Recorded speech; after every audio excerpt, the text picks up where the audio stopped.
Hello ladies and gentlemen, and welcome back to my channel for another third-party unlicensed 1/6 scale figure unboxing and review video. Now today we are taking a look at something from Virtual Toys. Virtual Toys does a ton of awesome work when it comes to unlicensed video game characters, and that's exactly what we have right here. This is Cloud from the Final Fantasy VII Remake. This guy looks to be a pretty jam-packed deluxe release with a gorgeous diorama base, so I'm very excited to take a look at him. Now I picked up mine from toyswonderland.com. I have included the link in the description below for your reference purposes only. Don't forget, this is not a promotional video, this is a product I picked up for my own personal collection. It's also made by Virtual Toys in an unofficial capacity because they don't have the correct licensing rights to make Final Fantasy VII Remake figures. What we are going to do now though is get the box laying flat in the light box and do the unboxing. Here of course we have the box art for Cloud. Now it's worth noting that this box is absolutely massive. You'll see when you get this box in hand, it's rather substantial. We do have his name across the front, and the rest of the box art is done in a very simple yet very classy style. We've got this green hexagonal repeating pattern pretty much on every surface, except for the back where we have the Virtual Toys logo. Now, I personally am not the biggest Final Fantasy fan in the world, but I know a lot of people are, and this release looks to be a pretty deluxe set, especially when we get to the diorama base. That's one thing that Virtual Toys always do a great job on. Their diorama bases are pretty much second to none. But here we have him. First in-hand impressions are, yes, I am relatively impressed with the figure, but he is quite sizable. We'll discuss that a little bit later in the video. Now, as you can see, he does come with one tray on top and another down below. So what we are going to do now is get all of Cloud's accessories laid out in the light box and take a closer look at everything he comes with. Here we have all of the accessories that come with Cloud. Now I should have mentioned earlier that I personally went for the deluxe version because I wanted this Marco themed display base. If you get the regular one, you will be missing out on this piece right here, which we'll be taking a look at in just a second. Let's start off with his Buster Sword first. This thing is massive, as it should be. It's chunky and it is rather sharp at the tip, so do be careful not to spike yourself, but the paint applications are stunning. There are various different layers of paint over the top of the surface. It's textural, you can actually feel it. It looks very realistic, and yeah, I'm super impressed. You'll also notice the two holes for the various materia. He does come with a few of each, and they are accurate colors to the game. They're also translucent, so yes, you can slot them in the holes there, but just be careful when you are wedging them in there not to scuff up the paint on the sword itself. You might want to try heating it up before you try and put them in there. Now he does come with an array of hands, as you'd expect. They are really nicely painted, and they are an asymmetrical design accurate to the game. The silver is nice and shiny, the leather is really nicely textured, but they are all sculpted plastic. They're slightly more rubbery, mind you, so they should give you a little bit more range. I'm of course talking about this one right here, because this cuff comes down and goes around the base of the joint, so it will be slightly more restricted. He also comes with this little flower, which was given to him by Aerith. It's also nicely done. I like the slightly punchier orange on the tip there, and then this gradation of the green down to the stem. This is something that of course you can have sitting on the display base or have Cloud holding it. Now another piece that comes with the deluxe display base is Cacta. I really like the way this guy looks. He's sculpted and textured to the nines. He's got some black paint down in his eyes and his mouth, and the pose is of course super accurate to the game. Now unfortunately he's a little bit flimsy in the way he stands. He goes on this little plume of smoke, but you have to slot it in, and then he kind of just balances there. So you will have to spend a little bit of time getting him to balance, and be careful not to knock him because he doesn't sit in there with the largest peg in the world. It's actually rather small. But at the very least, he looks immaculate. He also has the little dongles up on the top of his head, which are supposed to be his cactus spikes. They're a little bit more rubbery, so they shouldn't break off. Now, getting all this stuff out of the way so we can take a look at the base, because it is huge. This is, of course, meant to replicate the look of one of the Marco reactors. It's really nicely done. I know I've said things are really nicely done a bunch of times already, but this is stunning. You've got various pieces of paper strewn around the ground. You also have these trash bags, which are magnetic and separate. It's also worth noting that this is very heavy. It feels like a polystone piece, so you definitely have the heft in terms of the feel of quality in hand. These pipes at the back, also magnetic, same thing with the crates, and these vents as well, they can just magnetically attach into place. Lastly, he does have the console up the top here with a nice glossy screen. Now, all of this is modular, so if you wanted to, you could remove various parts and pieces and pretty much customize it to whichever way you'd like to have it. You also have the logo on the front here done in a nice metal, and it looks fantastic. Overall, do I think the Deluxe is worth it for this display base? Yeah, absolutely. This right here is worth the price. What we are going to do now, though, is get Cloud himself out here and take a closer look. And here we have him, standing straight up and down in the light box, no crazy poses or accessories or anything like that. And honestly, I think VTS have done an amazing job here. Is it 100% perfect? No, I don't think it is. There's some stuff we need to discuss, but overall, the sculpt, the paint applications, the proportions, the outfit itself, the accessories, they are all bang on to their video game counterparts. And at the end of the day, that's kind of why we collect video game figures. It's so that we have a physical, tangible version of that character or thing based on the game. This literally looks like they have ripped the video game model right out of the game itself and popped it in my lightbox. It is super impressive. But if you don't believe me, we will be doing a side-by-side comparison to the actual game model itself a little bit later in the video. Now, I am hoping they do continue the line, but I guess it all depends on how well this guy does indeed sell.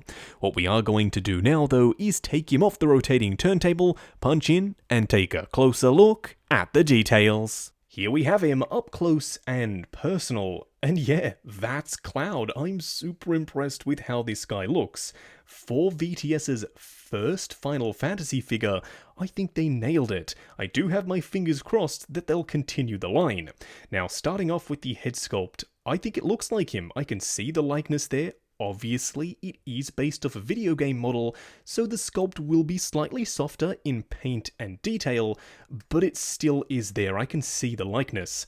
I love the sculpt of the hair. It's super spiky. It's painted with a gorgeous metallic paint that picks up the light, plus he even has his earring on the side. So yeah, I'm happy with the likeness. Do let me know what you think though down in the comments below. As for the outfit, it's relatively simple. We have the jumper style vest, which is a stretchy material, so it should get out of the way when it comes to posing, plus he does have his armor over the top. You do have the nuts and bolts that have been screwed into this plate, and it's really nicely textured. It also has a teeny amount of movement, so when you are moving the arm, you can adjust this to get slightly more range. Now, these pieces are actually a sculpted plastic. They aren't pleather. That is a good thing. That means we won't have any deterioration over time of any of these pieces, which would usually be made out of a pleathery material. Now, he does have that iconic asymmetrical design. This side is a lot more armored than this side. You do have a proper material piece for the gauntlet, whereas this does have multiple moving floating attachments. They're also painted marvelously. I love the metallic here. They have pitting over the top just to give it slightly more surface detail, and he does have this piece tied up the top.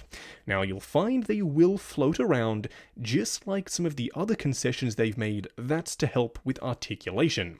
I also really like the seamless arms here. They're a unique, brand new sculpt for this specific figure, Plus, you have a ton of skin texture and detail over the top, so it's not just a bare silicone arm, it actually has proper skin texture.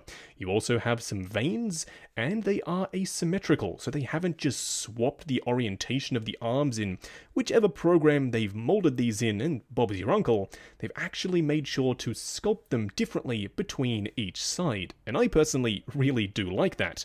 They're also a slightly harder material. You'll see how that affects articulation later on in the video. Now moving on to the controversial part, the legs. The pants and the belts look great. These are real belts as well. Coming down, you can see this dude has legs for days. But, like I said just before, it is accurate to the game. That's exactly how the game model looked. If they were going to get it to look spot on to the game, they had to do this. They had to make the legs look overly long. Will it scale with other random figures in your collection? I don't honestly know. Does it bother me? No, not in the least. As long as this guy scales with other figures in his line, that's all that matters. I don't think there was a moment in the game where Tifa went up to Cloud and said, "Oh Cloud, you look so fantastic at 5'7". Make sure that everyone knows your height whenever you meet them." I mean, maybe to some it's super important, but it's a video game. It's all relative. These aren't real people. Whereas when it comes to Hot Toys figures of actual actors from real life, then yes, scaling is important. But if this guy is in scale with his own line specific to Final Fantasy, then I'm more than happy. Coming down to the boots, these are gorgeous. They are slightly oversized, just like they were in the game, but I love the sculpt and the texture. Plus, he does have a real tread on the underside. So yeah, overall, this guy is slightly bigger than perhaps some would like, but I'd argue that slightly bigger is a lot better than slightly too small. Now for a quick side-by-side comparison, like I said just a second ago, Cloud is a little bit taller. His legs are overly long. Is that accurate to the video game model? Yeah, I think it is. Is it accurate to potentially scale with your Arkham Knight Batman here? No, he's not going to scale.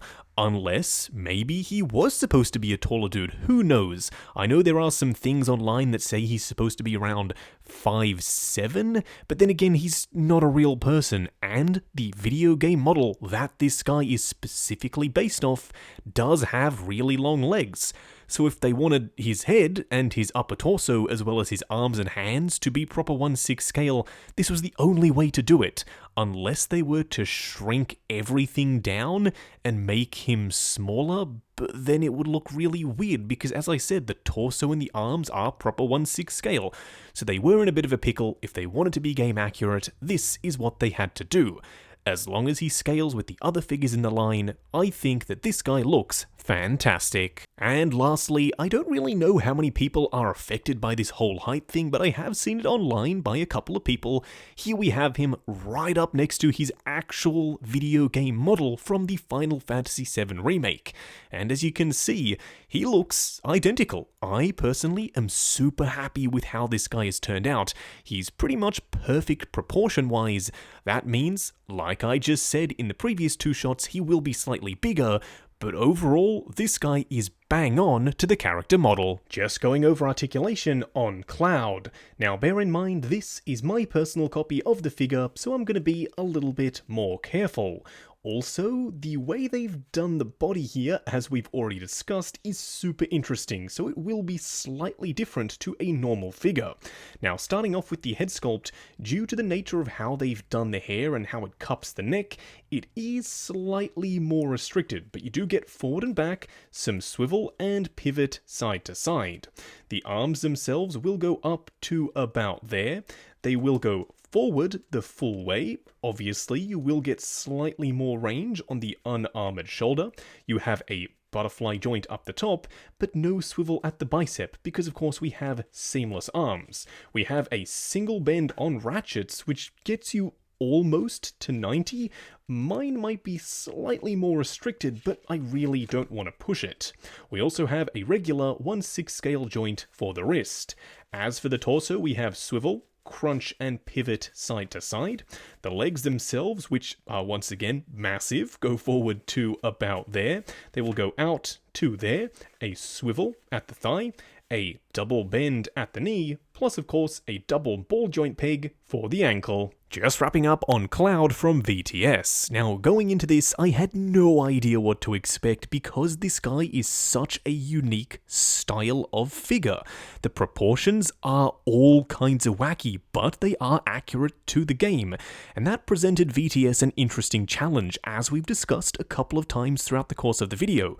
He's a bigger scaled figure, there's no two ways about it, he's taller, but I think that's for the better. I think they nailed the proportions here, and everything else is accurate to 1/6 scale. So yeah, I am very, very happy with how this guy turned out. It might just be one of my favorite third-party figures to date.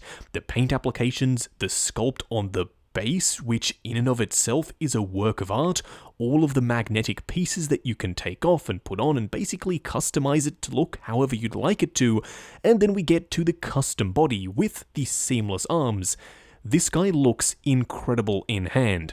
He definitely does the character model justice in figure format, so if you are a Final Fantasy VII Remake aficionado, I reckon this guy's gonna take pride of place in your display, cause yeah, he is very, very impressive.